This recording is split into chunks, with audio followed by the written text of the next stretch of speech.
Okay, so we're at the home screen of QContractor right now. The first thing that we need to do is tell the application a little bit about our company, and in here we choose the company setup and we put our basic information about the company.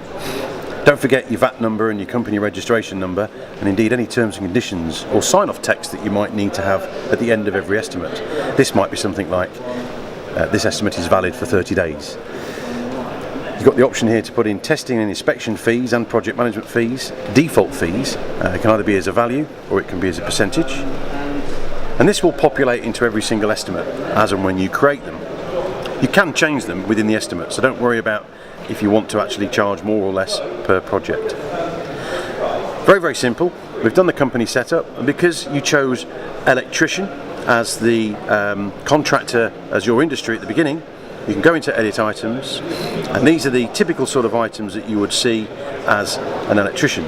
But don't worry, you can go in and you can change the name of them, you can edit your own pricing. So obviously we've just put some standardized pricing in here, but you can put all of your own pricing in here very quickly. We're given the opportunity to choose new build or renovation pricing, so you might levy extra charges for a renovation project, and depending on how you run your business you can be either price per point or time and materials.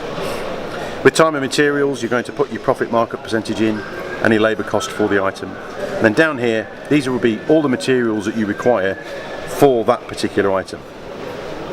So in the case of a twin socket, that would include the socket itself, the back box, the cabling, etc. Once I've edited my items and made them my own and put my own pricing in, I'm then ready to quote. So I go to an estimate. These are estimates I've put in already. I can just select one of these estimates. I can go back to an existing job, maybe increase the job number because the client is asking for extra work.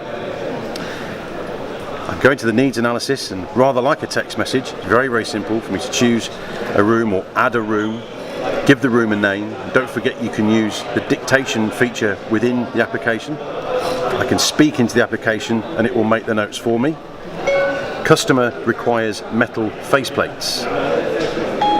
Things like that that you can't do on a notepad. You can add extra items into the room if they're not already in the list.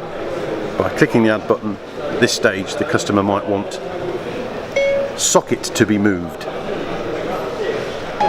I know that I charge, say, £50 for the socket to be moved, so I can add in the £50 fee, pop some tax in there, some VAT, and that's done. And I will see that now appear at the bottom of my list in yellow, which means that it's just valid for this individual project. Finally, I can go to costs. I can share those costs with the client.